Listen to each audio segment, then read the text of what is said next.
Very nice. So satisfying. FlightSim.com is a newcomer to the flight sim market, essentially. And they kind of came out swinging with the CLS yokes. So this is the same exact yoke, CLS-60. 60 stands for 60 newtons, which is the maximum pitch force that this yoke has. There is a 120 version as well, the CLS-120, which is a heavier yoke, and that is intended more for bigger airliners and things like that. So the best thing about these yokes is they can operate in synchronized mode. Since these are force feedback, motor controlled yokes, you can sync them together. You can see right here, they're both on. You just saw at the beginning there the power on sequence that they do. They go through all the movements. You can see they're going back to center. That's the motors activating when I move it and takes it back to center, which is the resting position essentially. So yeah, force feedback yoke CLS-60. So we're sitting here in Microsoft Flight Sim 2020. Since this year, I've been doing some updates to the sim. If you've seen any of my previous uploads or videos, this is looking a bit different because it is different. I've done some modifications there. I do plan on doing a more deeper, in-depth video to kind of showcase what all is new and how this simulator is operating today in 2025, going on to almost 8 years since I started putting it together. So a much more mature rendition of what the initial design used to be. You can see I still have some loose screws here. I just finished putting this panel together. It's all going to come back down so I can do some finer tuning, sanding, paint. This brown color you see, that's just bare wood. There's no color here. I intend on painting these panels. I've always had a gray color. I might go back to that, but I'm thinking maybe something else. If you've got any recommendations, let me know. Leave a comment. What other color would look nice for these two panels besides gray, which is what I've always had. I kind of like this yellowish look. I don't know how to feel about that. It certainly matches the top side of my cockpit, so maybe we'll see. But anyway, I'm digressing. Let's get back to the yokes. The yokes are powered up right now. I typically power these up, cycle power through them first thing when I power up the PC, even before launching Flight Sim. I wanted to showcase that initial put up sequence, so hence why I power them up after the simulator is running, but it doesn't matter anyways. So once they're powered up, there's a red button knob. I'll drop a picture up here to showcase that. I have them sitting down there, one to the far right as well as down here. You twist that button to turn it on, and you just push that red button to turn it off. It's a quick way to disconnect power completely from the devices. So once they're on, initialization sequence is up, and then we get into how these yokes actually interface and talk to Flight Simulator. So on the desktop, we open up the interfacing software. It's FFB2s. I have it right here. I also have it in my taskbar. Current version is version 3. And you can see this yoke here is responding. As soon as I open that piece of software, you can see that shows Microsoft Flight Sim connected at the very top left, device connected in the middle. And that's why this one responded, because it's immediately connected. And that's all it takes to get that essentially connected and working Flight Sim. So right now, as I'm moving this yoke, the axes are live. I already have the pitch and roll axes programmed in Flight Simulator 2020. So that's all it takes to interface the yoke. So if you had just one yoke, this is it. Open up FFB2s and it immediately connects. The only other thing you get to do in here, there's a profiles section here. If you click on the profiles, you can set up different profiles as well as import profiles from the website.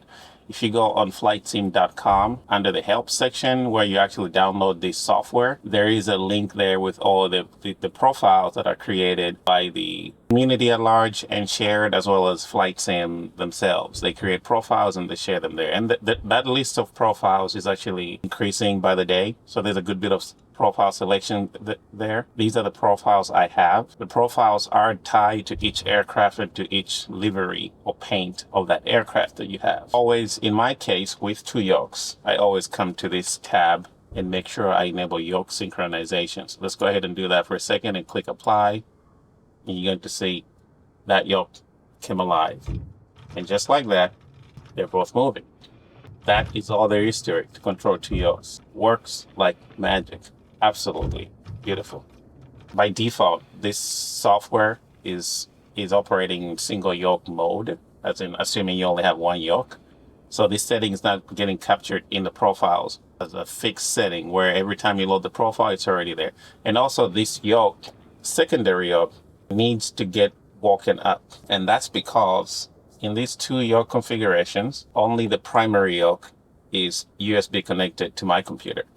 This yoke is not USB connected to the computer. This is the secondary yoke in the configuration. And I said primary and secondary because that is interchangeable just by a click of a button. Now this is my primary yoke. So when I move this yoke, this one moves as well. You can't move the secondary yoke at the same time. You can see it's fighting me. This yoke is locked. It's not going anywhere. Secondary yoke is what's moving, or rather primary yoke in the case. Push of a button again, I get this guy to be my primary yoke. So that's how the dual yoke operation works. They both, you can fly from either side. The secondary yoke, the yoke that is not always connected to the PC, listens to the primary yoke and repeats those movements. So there's a millisecond delay in functionality there. You can't quite see it, but it's there. And if you're doing very, very fine movements, you might be able to see it. But in day-to-day operations, your brain just overrides that. You can see I'm moving my primary yoke here. I'm trying to showcase that. You can see this yoke has a millisecond of a delay before it does the same movement that I'm doing on this side here. And I have to go down to the hairline movement to kind of show that. It's a little bit more noticeable in the roll axis. You can see when I go full right on the way back, I have, I don't know, half a quarter of a centimeter movement there before this one starts to move. Nitpicking there, but that's a software improvement that will get done over time in terms of how these yokes function. These two yokes, there's no physical mechanical linkage between the two of them. The only thing that connects them is a single RJ45 cable. There's a closed area network, CAN or CAN network that is built into the yokes, and that's how they talk to each other. Going through my annual maintenance and doing a few upgrades to the cockpit panel. The yokes, I figured this is a good time to kind of show how they sit in there and how I went about mounting them. I took out the cover panels that go over both yokes, the box. It's a little too tall, so I just wanted to get more space, all the avionics and everything else I've got going on in there. With that, having taken the boxes off, I have to make sure that these wires that you see everywhere here are out of the way of the yoke mechanism movement. You can see the yoke handle and shaft sits on this rail. It's a pretty beefy rail, this guy right here. And this is what gives height to the yoke. You can see there's a lot of free space around it. But this right here, it's at least maybe 2.5 inches, I think, tall. So the entire mechanism sits on there. That gives you your pitch axis. The motor that controls that is all the way back there. It's connected to the rail using the shaft coupling that's in there. But so that's how that works. The motor back there controls the pitch axis, pull and push. And this motor right up here controls the roll axis, left and right. And you can see it's connected to the shaft with this belt here. It is a notched belt. That said, I actually do recommend putting just a little bit of grease here when you get this yoke brand new. It is designed to be self-repairable, so you won't be breaking any warranty by opening the box that goes around it. But if you get a chance, open it, put a little bit of grease here. You can see I have some there, just very minor. Just put a little bit around the belt, move it around, dab the whole thing.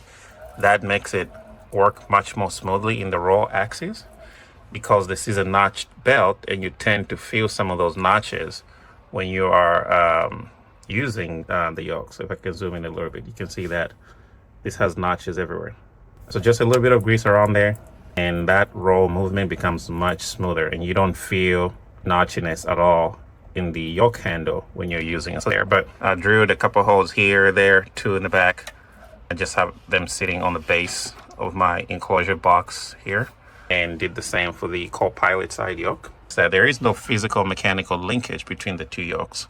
You can see I have this one here, that one sitting over there. Nothing physically linking them besides this yellow cable here. That's just a standard RJ45 Ethernet cable.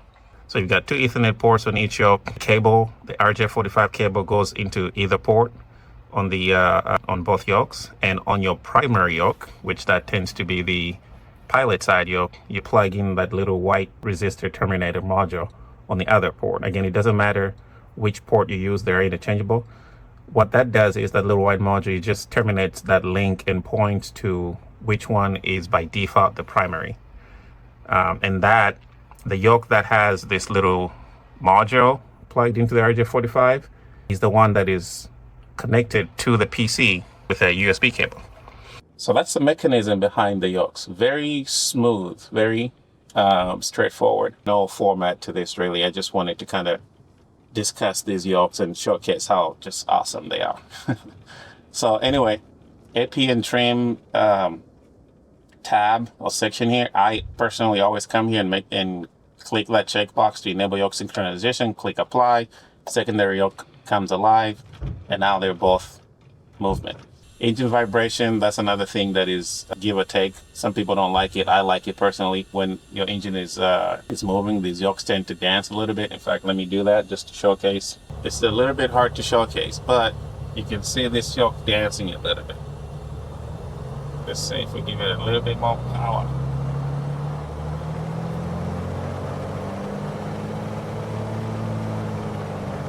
Bring it back. Let's go ahead and kick it up to 70 and apply. And look at that yoke. And because it's moving so much, the secondary yoke is actually picking up those vibrations. So another important thing to note about engine vibrations is because this secondary yoke is not physically plugged into the PC, secondary yoke doesn't actually, for now, do things like engine vibration. So engine vibrations are not present in this. It's responding right now just because I set such a high value, and the primary yoke is really kind of going crazy, as you can see here. So this one is feeling that too, because at that point the movements are so physical. You can see how my hands are all over the place. So yeah, you don't fly with this. This is just to showcase that force is there. For the most part, I actually have it somewhere around 20 or 50, between 15 to 20. It can get to be a little bit too much, so just keep that in mind. You don't want to go crazy with that. It helps with the immersion, feeling your engine in the yoke, but it's also not the most realistic thing to have, so just keep that in mind. Lots of development going on at flightsim.com with these yokes and the FFB2s. FFB2s V3, very good piece of software. What else is here? These are all the settings that you go through, and once you do that, you can go then to the profile section and save that as a profile. If you go back into the settings, and you can see it's auto load profile based on aircraft is going to automatically switch the profile based on the aircraft that you've selected. These two FFB2, it does not auto close when you shut down FlightSim or when you go back to the menus. It's going to stay there in the background, and if you go back to the menu, the home, and then you select a different profile, you select the Comanche, this is going to automatically switch the profile to the Comanche profile, so you don't have to come back here and do anything. The only time you do all this is initially by configuring these profiles and doing things like that. So it's a very, very nice piece of software.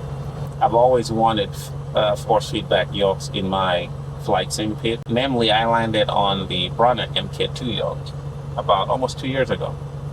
I actually have not done any recording or video with that yoke, but I had that yoke for almost 2 years. But in that time frame as well, I kind of stepped away from flight simming for a little bit. But I was flying with the MK2, it was sitting right here. So I was using the Bronner MK2 for about 2 years or so. Bronner is nice. It's pretty much one of the best yokes that has been on the market for the longest of time. It is costly. It has a cost, and that is no joke.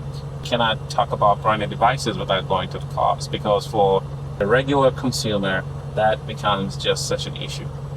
took me 5 years to convince myself to get the MK2 front runner, and I loved it. It was a great yoke. I was not the biggest fan of the Beechcraft style yoke handle. That's just 100% a personal feeling and take on it. I like the Cessna yoke handles better. So the Brenner Beech style yoke, Beechcraft style yoke, I got used to it. It was fine, but it's not my cup of tea by design, and it's a little bit smaller. In fact, it's a good bit smaller by comparison. I saw the MK2 and I kind of kicked myself over the head for not having done a comparison video, even side by side. Like here, where I would have the MK2 here and the CLS-60 here, and kind of compare them side by side. I think that would have been a much more informative video. So I'm kind of just reliving my experience and sharing a little bit of that. Cost-wise, I couldn't justify getting two runners, having one here and another one there. Boy, that's coming from me, someone who's done all this. So yeah, I didn't go that route. I had the Brenner for about 2 years. FlightSim.com came out in that same time frame as well, and I was watching them. They had a Kickstarter campaign going on. It was successful, so they actually went out and launched the product. So I got the yokes. I got two of them for the same price of the single Brenner MK2. And software, all inclusive, at least for now. There is no additional cost to the software. The support has been tremendous. I know this is a new company, so the owner Fabian and his team, they're really trying hard to kind of win people over. I'm just saying they won me over so far. I bought these things with my own money, full cash. This was not sponsored or anything like that. When I see someone making good stuff, let's just call it that, for flight sim, as an avid flight simmer, I tend to support them, and my support obviously is buying from. But yeah, I'm on the Discord channel as well. You can go on there and see people talk about this. The community is very active, lots of sharing going on, lots of debugging going on and things like that. And the flightsim.com is pretty active on there as well, which is very nice to see. It is very nice to see company offering a product and kind of standing by it. This is just a good yoke. There's no two ifs or what's about that. The price is good, it's fair. Force feedback yokes have always been an absolute premium in the flight sim world. You needed to spend an arm and a leg, case in point, Brenner and all the other options that have been out there. The CLS-60 is what, $8.99 with a single yoke. I got two of them here, and that comes with everything you need. The only thing the yoke doesn't ship with are the clamps. If you're going to put this on the desk, you would need to get, 2 C clamps, or just screw it to the desk. Aside from that, you get everything in the box that you need, and the support so far has been just tremendous.